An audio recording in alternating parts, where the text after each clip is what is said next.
Free free ফিলিস্তিন, free free Gaza. বর্তমানে আমরা সারা বিশ্ব যে আমরা হরতাল অবরোধ তৈরি করেছি তা তো বুঝলাম, এবং বর্তমানে সোশ্যাল মিডিয়াতে কোনো হিন্দু, বৌদ্ধ বা খ্রিস্টান যখন ইসরায়েলের পক্ষে নিচ্ছে তখন আমরা তাদের গালিগালাজ করছি। কিন্তু আমাদের বুঝতে হবে যে এদের মূলে কারা রয়েছে, কেন এরকমটা হচ্ছে, কে বা কি চাচ্ছে। তো আমরা জানি যে বর্তমান সৌদি আরব যে শাইখগুলো আছে তারা বিভিন্ন দেশে যায় এবং রঙ তামাশা করে। তারা যদিও সৌদি আরবে সেটা পারে না, কিন্তু ভারত বা বাহিরের যে রাষ্ট্রগুলোতে তারা যাচ্ছে, গিয়ে তারা নারীবাজি সহ বিভিন্ন অপকর্ম করছে। এবং গরিব যে মুসলিম কান্ট্রিগুলো আছে যেমন পাকিস্তান, বাংলাদেশ, এ টাইপ যে সুন্নিয়ানি মুসলিম কান্ট্রিগুলো আছে, তাদেরকে তারা বিভিন্ন সহায়তা দিচ্ছে, মসজিদ তৈরি করে দিচ্ছে, মাদ্রাসা তৈরি করে দিচ্ছে। এর ফলে কি হবে? এর ফলে এইটা হবে যে তারা ধর্মের দিকে ঝুঁকে যাবে এবং নিজের সমস্ত ইনকাম দিয়ে তারা হজ করার জন্য সৌদি আরব পাড়ি দিবে এবং সেটাতে তারা লাভবান হবে।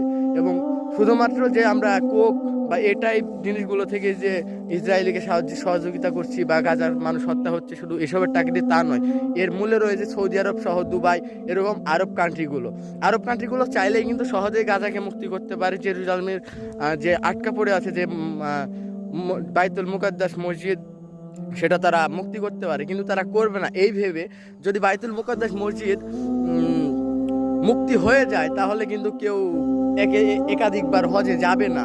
হজ যেহেতু একবার ফরজ, দ্বিতীয়বার নয়, সেহেতু তারা একাধিকবার হজে যাবে না, যার ফলে তারা এই ধরনের যে ইনকাম, তাদের সৌদি আরবে যে ইনকাম সেটা থাকবে না।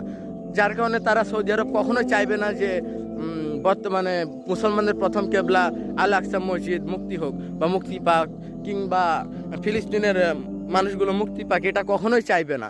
তো আমাদেরকে মনে রাখতে হবে যে আরব কান্ট্রিগুলো চাইলেই কিন্তু জেরুজালেমকে শায়েস্তা করতে পারে, ইসরায়েলকে শায়েস্তা করতে পারে, কিন্তু করবে না।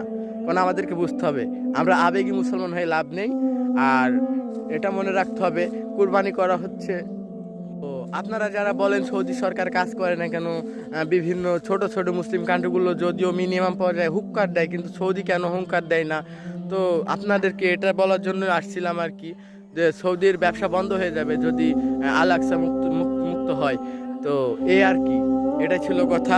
আমিও চাই এবং আমরা সবাই মুসলমানরা চাই গাজার মানুষ মুক্তি পাক, ফিলিস্তিন স্বাধীন হোক, এবং নারায়ে তাকবীর, আল্লাহু আকবার।